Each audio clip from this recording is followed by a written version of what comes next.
Hello students, welcome back to new video lecture on your tribology. This is Amar Hatti, your tribology teacher. Well, in the last video lecture, we had completed your theories of friction. Well, we have six or five different theories of friction where these theories are going to explain the phenomenon of friction. Well, the first one is Coulomb's theory of interlocking, then second one Tomlinson's theory of molecular attraction, third Bowden and Tabor's theory of simple adhesion, modified adhesion or junction growth theory, then fifth one is deformation theory. We had all these things. Okay, along with that we also came to know what are the causes of friction, some other things also, and also we measured, or friction measurement also we had. But in today's video lecture we are going to start your second part of your second unit, that is wearing out of the material. Well, how you are going to define wear? Well, we can say that wear is the effect of friction. So it can be defined as the progressive loss or any removal of the material from one surfaces or both the surfaces in contact when we have a relative motion between them. So it is not a material property, but it is a response of two bodies which are in motion to each other, or relative motion, or we can say that it is a response of an engineering system. So friction and wear are two different distinct system responses. High friction not necessarily means high wear. Okay, it doesn't mean like that, because wear as an undesirable effect, because wear is the single most influencing factor which is going to shorten the effective life of a machine or any components of a machine. So for example, the difference between the weight of a new truck and one that is completely worn out is just a some kilograms, but both, the new one is useful and the worn out truck's tires are useless, because there is large number of examples where wear is undesirable, like in bearings, in gears, cams, piston and cylinders, brakes, clutches, tires. Yes, example tires and oil seals also, we have a undesirable effect of wear.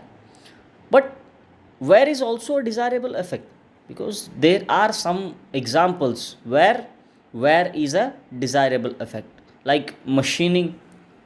Because of wearing out of the material we do machining, grinding, polishing, or simple sense writing with the pencils. Okay, so this is about wearing out of the material or wear process. Well, in the second part of this one is the classifications of wear. So the wear results in small loose particles of the materials, and those are called as wear debris or wear particles. Okay, so as per that we have two different classifications of the wear. One is major wear and second one is minor wear. Well, we will see one by one. Where major wear, in major wear, the rate of material loss is substantial, or it is appreciable, like large number of material loss is going to happen in major wear. But in minor wear the rate of material loss is very negligible, very less amount. So but in the first major wear we have four different types of wear: adhesion, abrasion, surface fatigue wear, and corrosion. Well, we see one by one. First, the adhesion. Well, you know what is adhesion. Adhesion wear is due to adhesion, because when we are going to press two contacts which are having relative motion to each other, they are going to press each other, or they are going to adhere themselves. So at the point of contact between the two contacting surfaces having relative sliding motion, we are going to have the adhesion. Okay, when two surfaces are pressed against each other, the contact occurs at the asperities on the two contacting surfaces. I said asperities, not on the whole. So due to this high contact pressure, the plastic deformation takes place at the point of contacts, where real area of contact, I am telling you, because real area of contact is less than the whole contact area. So this is going to lead this is going to lead the cold welded or adhesion at the points of contacts. So these welded contacts are going to sheared off during sliding, which is going to result the detachment of a fragment from the one surface and its attachment also, and it is going to lead to the formation of loose wear particles, and they are called as debris particles. Okay. So this continuous formation and shearing off of weld junctions, which is going to result in wear of one or both the contacting surfaces, is known as adhesive wear. Like what are the examples? Like you may see in the gear tips, there are scorings in the gear tips, and they are the examples. Cams and followers, or any type of rolling contact bearings, we are going to offer. They are going to offer adhesive wear. Well, second one is abrasive wear.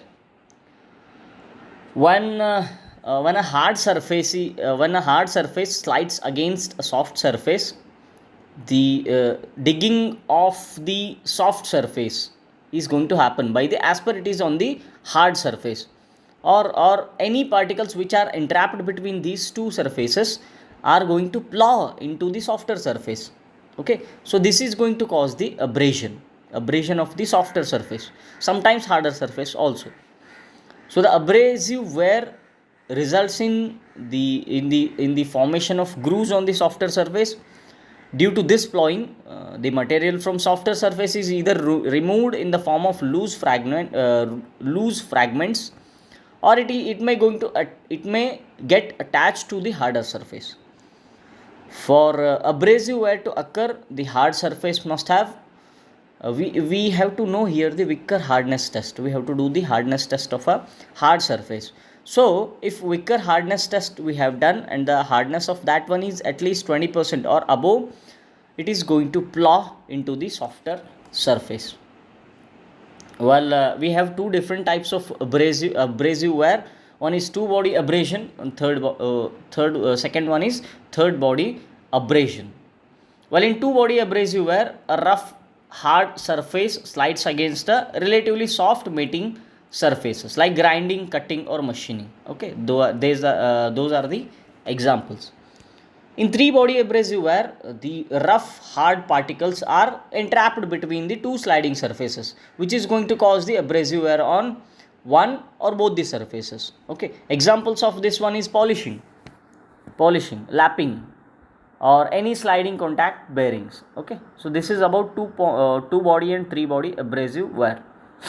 Third one is surface fatigue wear. Here in the surface fatigue wear is also called as pitting. When two contacting surfaces having theoretical point or line contact are subjected to high repetitive contact stresses like fatigue stresses, the wear, which initiates as a micro crack, and it is progressively lead to the formation of pit. Okay, that's why we call it as a pitting. So it is progressively lead to the formation of pits known as surface fatigue wear.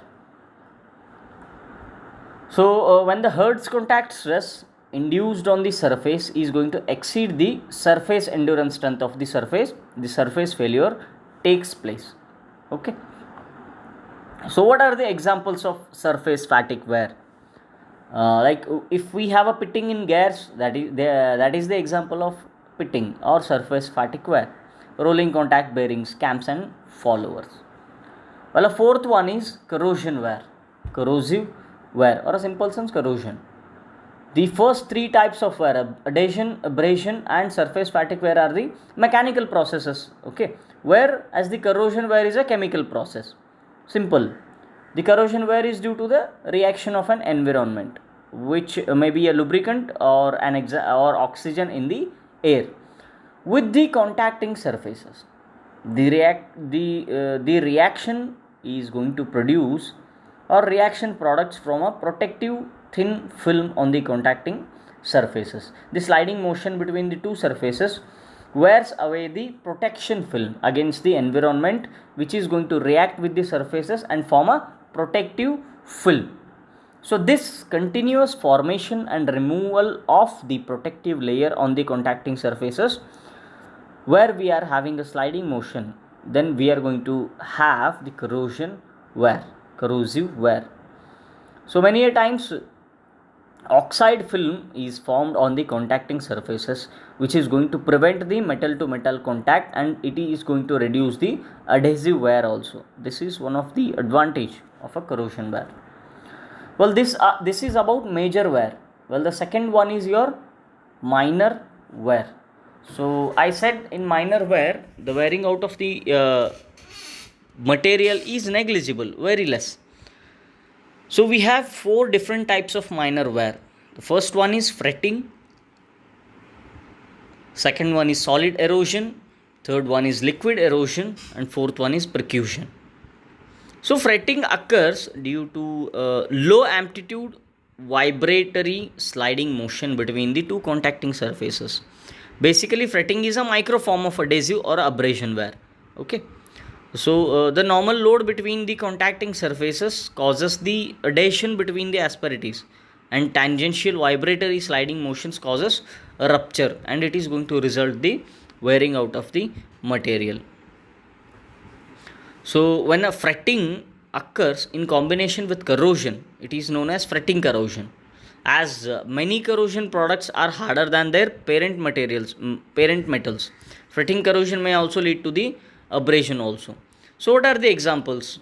Like in what components we are going to have or face fretting? In bolted parts, any bolted parts, riveted joints, or any shrink fitted parts, we may face fretting. Second one is solid erosion. So the solid erosion occurs when the solid particles is going to impinge on a solid surface. Okay, what happens? Solid erosion of a material will takes place here. So it is going to occur when a solid particles are going to impinge on a solid surface. The solid erosion rate of wear depends on the angle of strike of a particle on the solid. Well, some of the examples of a solid erosion is due to ingested sand particles, the solid erosion is formed. Helicopter propellers, aircraft propellers, sand blasters, you may see. The useful applications of solid erosion is abrasive, sandblasting, erosive drilling of hard materials. Okay. Well, a third one is fluid erosion, where between solids and liquids. Fluid erosion is the very minor wear of a solid surface due to impact of liquid stream or a liquid particles. So there are two types of fluid erosion. One is liquid impact erosion, then cavitation erosion. Well, liquid impact erosion is when the small liquid particles are going to strike the solid surface with a high speed, with a velocity more than 30 meters per second, 300 meters per second. The high contact pressures are generated on the solid surface.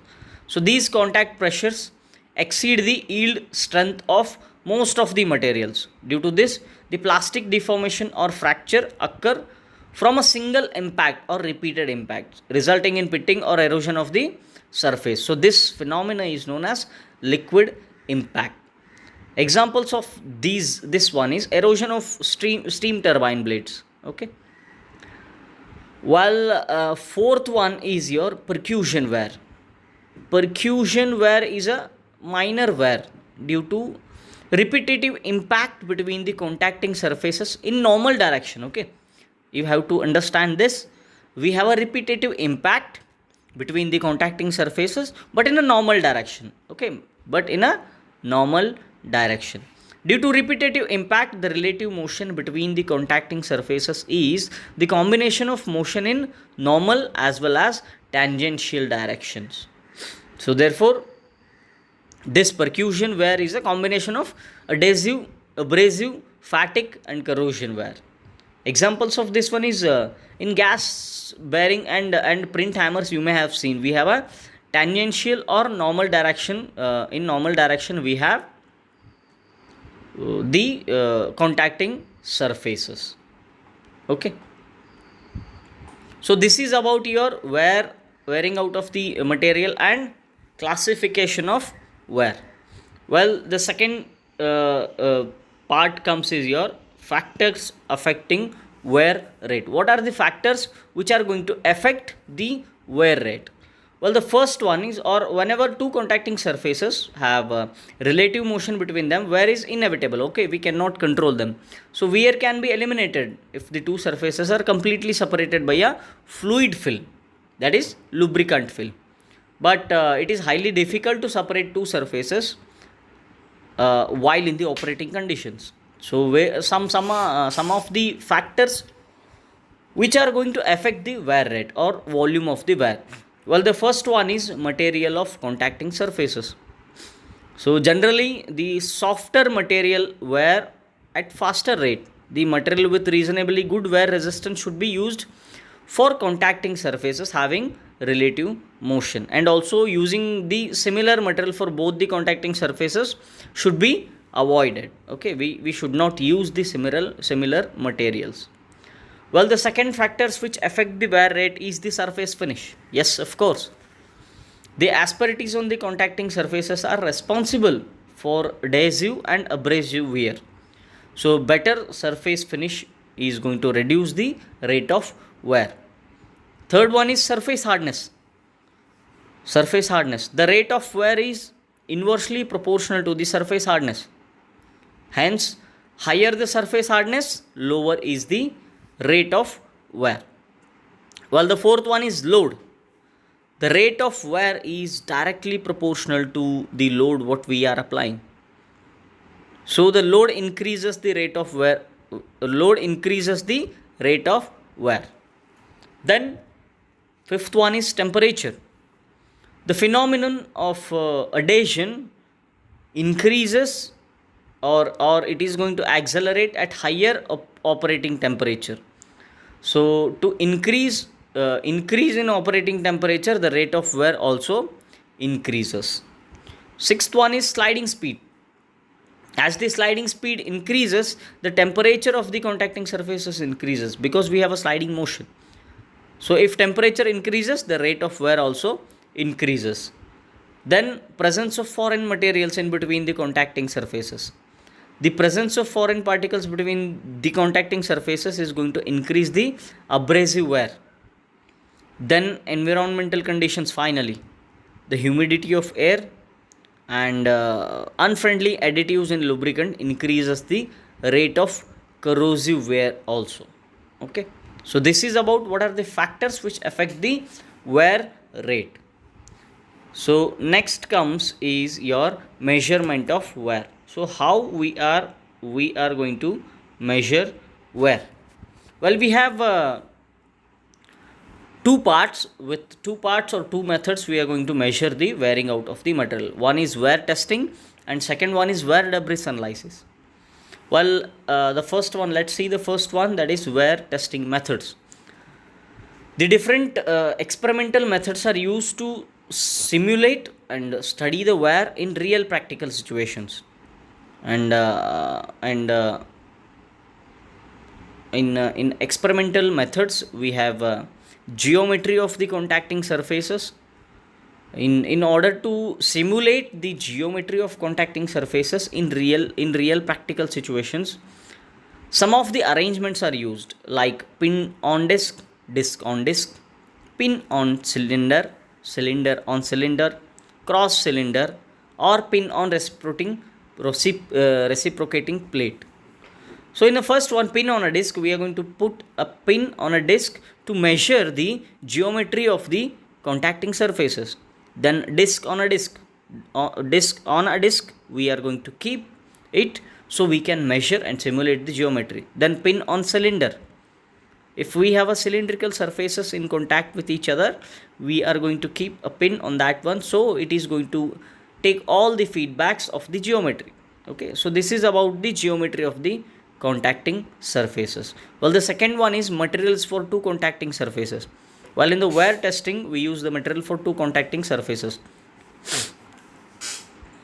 The materials used for two contacting surfaces should be identical to the materials in real practical situations.